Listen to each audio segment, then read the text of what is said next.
On the channel this morning, the SA Police Union says the scourge of police killings in the country is concerning. The union is now calling on President Cyril Ramaphosa to declare these killings treason. In his recent quarterly crime statistics, the police minister revealed that police killings almost doubled during the first quarter of 2022-2023. In fact, 31 police murders occurred in the past 3 months, and that's an increase of 18 murders in the same period last year. For more on this, we're joined this morning by the spokesperson for the SA Police Union, Lesiba Thobaggale. It's great to talk to you, sir. Thanks very much indeed for coming on. And what a worrying trend it is indeed, almost double the same quarter last year. What are we attributing this to? Thank you, Michelle, for having us. Greetings to your viewers back at home. We are indeed concerned as the South African Policing Union, SAPU, that within a period of 3 months, we've seen a number of 31 police officers being murdered, either being on or off duty. And even in this quarter that has started, we have seen the numbers, they continue to grow. And last week, Friday, the 15th, we've seen 3 police officers being murdered in 3 separate incidents. That was in Gauteng and in Mpumalanga, including KwaZulu-Natal as well, around Adams Mission. So this continuing killing of police officers remains to be a concern. This clearly shows that the level of criminality in South Africa is really growing higher. And if criminals themselves, they have the audacity to go and target police officers and murder them, it clearly shows that there is no respect for the law. And even those who are here to protect and serve our communities are being targeted and killed, and in some incidents, firearms have been taken from them. And we know that some of these incidents, Michelle, it is because the criminals, they know that someone is a police officer. When they target them because of the nature of the job that they do, there could be some incidents where criminals they had grown some grudges against some of the police officers. We'll use an example of the incident that happened in Adams, where a vehicle just came and parked, just blocked the road where a police officer was driving. When he came out to check what was happening, he was just shot, cold blood like that. Nothing was taken from him, including his service pistol. So we can see that police officers are being targeted and to be killed by criminals. So this issue where we have taken a stand to say police killings has to be declared treason. We will remain resolute on it, because those who are found guilty of such crimes, they should be facing harsher sentences, so that even others, when they think of doing the very same crime, they would know that they will face harsher sentences, because police officers are representing the state, and the state has the responsibility to make sure that they protect the protectors who are police officers in this regard, Michelle. Yeah. I mean, you mentioned these recent incidents that happened in Gauteng, Mpumalanga and KZN, but are there other particular provinces that are of concern? Yes. Remember, even in the Northern Cape, sometime last month in August, right after the Minister of Police released the crime statistics, there were 2 flying squad members who were shot cold blood by criminals. Another incident happened even this weekend in Western Cape. So there's several incidents now. It happens to be a norm, and we can never allow it to be a norm that police officers being murdered like this, and it gets to be just taken lightly, because it means that some members of the communities are not going to have a police officer or police officers to protect them, because we know that the ratio that is being utilized in South Africa, it is not in line with the one of the United Nations, which suggests that one police officer is supposed to be protecting around 210 citizens. And the one we are using, it suggests that one police officer is supposed to be protecting at least 420. And then the numbers are not tallying when we look at the population that has since grown, because late last year we went up to 60 million. And when we look at the numbers of police officers, so that on its own, it really suggests to us that some more and more members of our communities, they continue to lack protection and service from police officers when police officers are being killed. And further to that, Michelle, police officers are human beings. They are brothers, they are fathers, they are husbands, they are wives, and they come from the society, and also they form part of the society. Meaning, if a police officer is being killed, except the members of the society, not having police officers to protect them. Their family members and their friends and those who are close to them, including their colleagues, they suffer such a great loss because even most of them, they happen to be breadwinners within their families. Yeah, absolutely. So our numbers in terms of the ratio between one officer and how many people should be protected by that one officer is almost double, more than double what the UN recommends.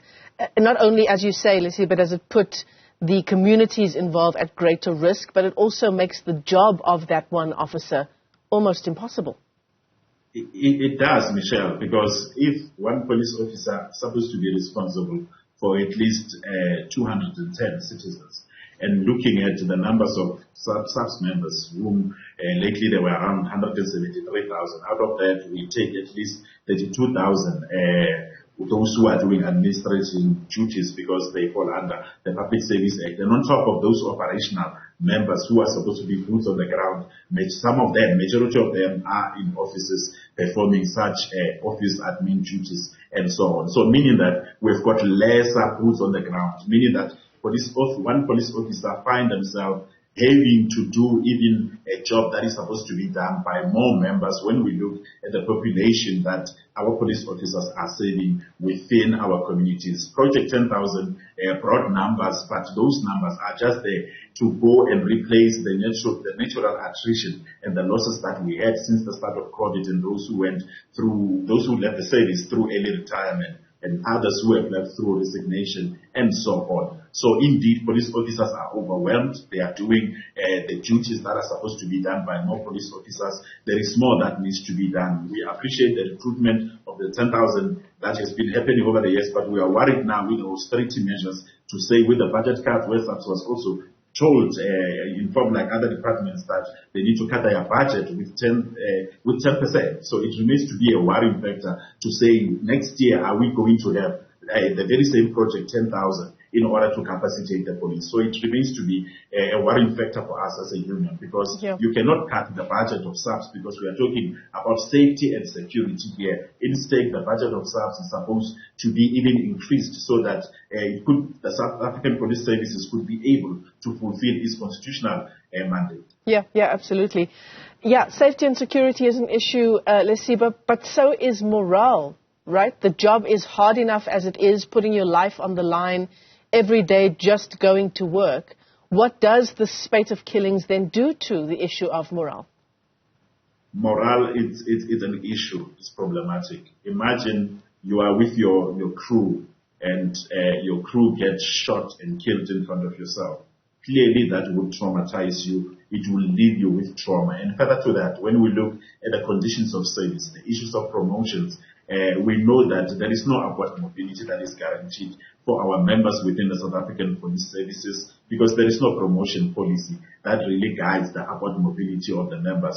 And in the South African Police Services, the issue of having a promotion linked to monetary value, that is bringing problems. For a member to sit on one rank for a period of around 11 years to 12 years for them to be promoted to the next rank, for having Public Service Act personnel who are stuck for close to 15 years before they could move up to another rank, to another salary level through grade progression. That is taking the morale down. That is why we are advocating and we are busy fighting for the issue of the incorporation of Public Service Act personnel into the Police Act, so that they could also enjoy even other benefits that are there, that are enshrined within the Police Act. But the issue of morale, as you have highlighted, Michelle, is a challenge. There's a lot that needs to be done. But unfortunately, as a union, we are tabling position papers and even draft agreements in council, like the promotion policy, like we are busy fighting for the implementation of the incorporation of Public Service Act. There is no will that comes from management in order for them to make sure that those issues are clearly addressed. So we are continuing to fight, and members, they continue to find themselves aiming to push forward under such difficult circumstances, even where their lives are in danger. They happen to lose their lives, some of them on the line of duty, or even when they are often being targeted. So Lesiba, what is the union trying to achieve by calling on the president to declare police killings treason? And I suppose it's related to another question around, whether investigations in the wake of these killings do yield arrests. Are people being brought to book for these attacks on police officers and often them losing their lives? There are some arrests that have been done and some convictions that have been done, Michelle, and we need to appreciate that. But for us, it is not about an arrest. It is not about getting conviction for police killings.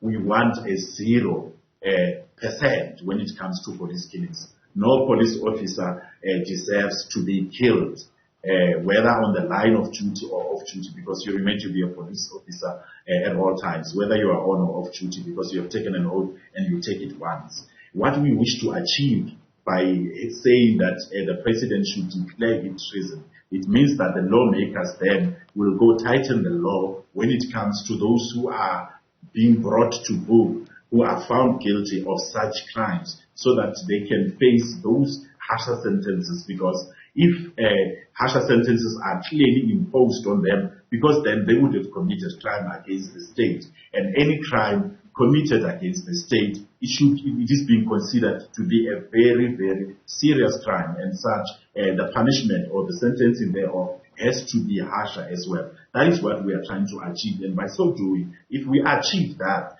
and the lawmakers make sure that those harsher sentences are imposed on those who are found guilty, then those who are responsible thereof, because it has since become habitual that those who are responsible for killing police officers, they can just do it, and if they are found and arrested and convicted, they know they will just face the normal sentences that they would face, and at a later stage they come out. So we want them to be deterred from killing police officers, because we don't want to see even one police officer being killed. We wish to see a report of 0%, Michelle, with this regard.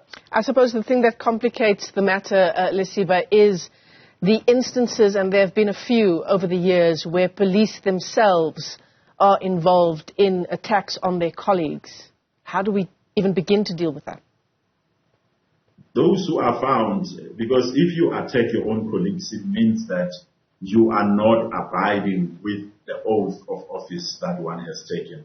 Because being a police officer, you have taken an oath that you are here to protect and to serve. And saving communities, it means that the very same integrity, it comes to your colleagues. So any police officer who is found to attacking their own fellow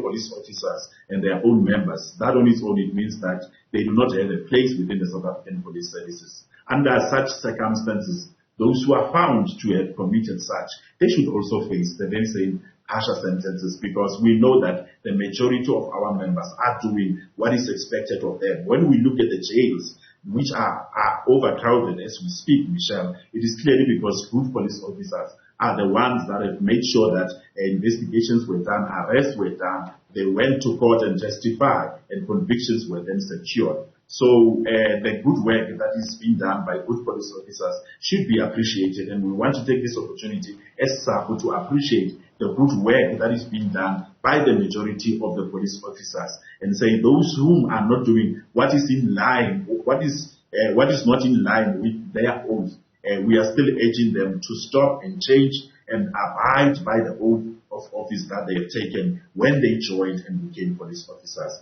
and not get involved in any criminal elements, and even in endangering the lives of their own colleagues and the lives of the members of the society. Lesiba Thobakgale, let me thank you for your time this morning, sir. An important issue as we continue to track police killings in the country, alarmingly on the increase. He's with the SA Policing Union.